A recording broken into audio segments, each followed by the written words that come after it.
Halo guys, welcome back to my channel. Ketemu lagi dengan aku Bidan Soba, bidan yang paling ngehits se-Asia Tenggara. Di sini aku lagi di cafe Bang Yos Bintaro. Nah, sambil nunggu hujan karena aku lagi neduh. Nah, di sini aku mau jawab pertanyaan teman-teman yang udah masuk ke IG aku ya. Terus udah aku rangkum dan sekarang aku mau jawab semuanya. Terima kasih ya buat teman-teman yang udah ngajuin pertanyaan di IG aku. Jangan lupa dukung selalu channel YouTube aku dan IG aku juga ya, biar channel YouTube aku juga semakin berkembang gitu loh. Oke, pertanyaan dari pertanyaan pertama ini dari, aku sebutin aja deh, nggak apa-apa. Suryanti Sitorus. Tips agar pasien rawat jalan cepat sembuh gimana, Bu? Maksudnya rawat jalan tuh yang periksa ya? Kalau misalkan yang periksa, itu kan berarti kita butuh keterampilan ini ya, meracik obat kayak gitu ya, mau nggak mau kita, kalau solusi dari aku sih kalian magang yang lebih lama lagi, jadi pengalaman untuk memberikan obat ke pasien itu jadi makin banyak gitu. Nah, jadi kan makin sembuh, makin cepat sembuh. Udah gitu kan, gimana ya, dan yakin aja gitu, bismillah, jangan lupa bismillah. Terus dari Jeki 851, ada yang mau ditanyain, apa ya wakakak? Apa sih, pertanyaan macam apa kayak gini, apa ya wakakak? Bener. Terus ini ada dari Irsat Arga Satya, bah cucunya sudah berapa? Emang dasar kurang ajar nih ya orang. Maksudnya aku kan nanya, terus apa yang mau ditanyain, emang apa aja sih? Ternyata dia nanya cucu aku berapa. Emang setua itu ya aku ya, setua itu aku ya, sampai nanya cucunya berapa. Nggak sekalian nanya cicit gitu. Terus dari Endang Purwaningsih, kakak gimana klinik dalam pandemi? Kalau klinik aku ya teman-teman, jujur aja selama pandemi, dari mulai pandemi ya 2020 itu udah mulai ada penurunan pasien, dari mulai partus, ANC. Kalau KB sih standar sih nggak berubah, yang ada penurunan tuh partus sama ANC, itu mengalami penurunan karena kebanyakan mereka dirujuk pakai BPJS gitu loh guys. Terus ada dari Risma, Bun, batas sesar berapa kali?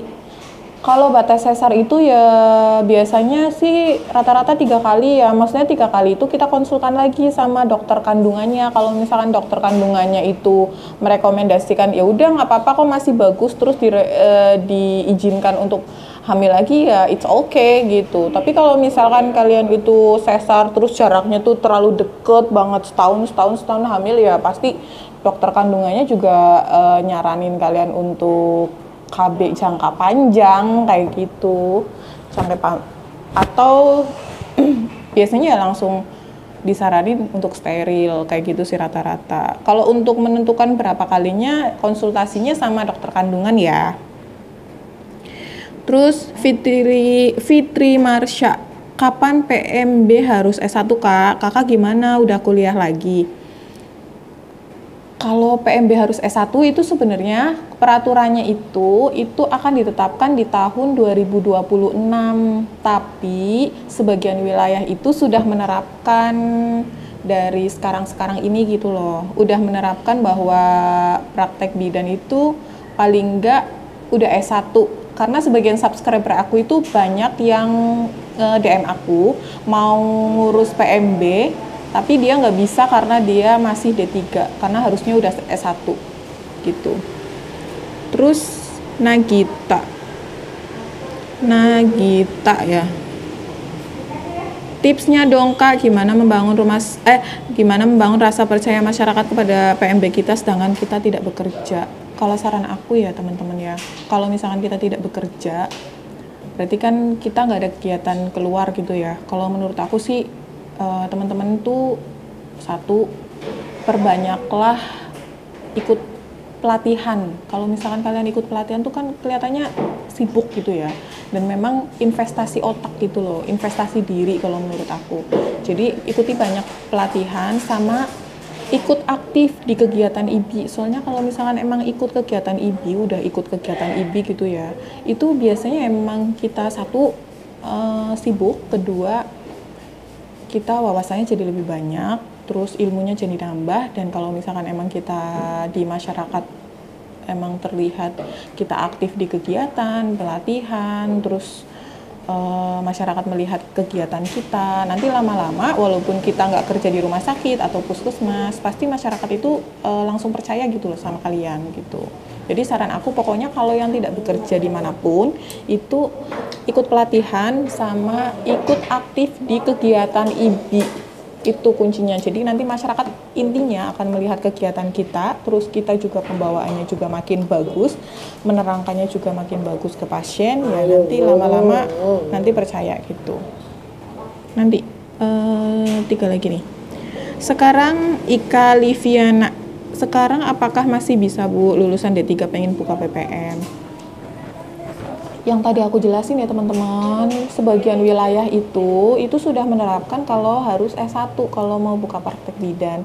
Nah kalau untuk yang menentukannya itu kalau misalkan kalian pengen tahu ya tanya ketua IBI ranting kalian masing-masing. Jadi nanti ketua IBI kalian itu bisa langsung jawab gitu masih boleh atau tidak. Soalnya kalau misalkan aku ngomong di sini nanti di daerah kalian tuh beda lagi, beda peraturannya kan. Gimana ya, intinya kalian itu tanya ke ketua IBI ranting di wilayah kalian mau buka praktek gitu. Yang kedua nih. Terus Audi Ryan, ada yang mau ditanyain? Enggak. Jadi pertanyaan macam apa ya? Harusnya kan enggak tuh nggak usah ditulis ya. Udah.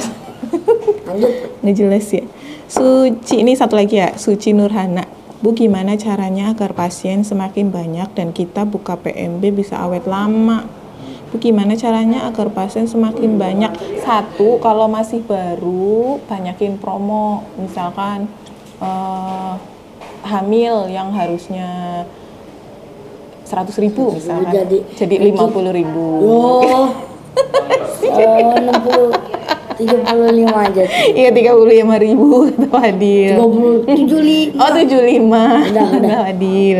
Ini sih kan dia nanya 2. Dan kita buka PMB bidan praktek itu bisa lama, bisa awet lama ya. Kitanya yang konsisten, kita harus sabar kayak gitu. Karena kalau buka praktek bidan itu nggak selalu rame. Kayak kemarin kan di vlog aku bilang ya, kadang sehari bisa 5 pasien, kadang sehari 2, kadang nggak sama sekali ya. Jadi ya kitanya aja yang sabar. Intinya sih kayak gitu guys. Oke, sekian dulu video dari aku. Terima kasih buat teman-teman yang udah ngasih pertanyaan ke aku. Semoga pertanyaannya jelas jawabannya. Sampai jumpa, bye.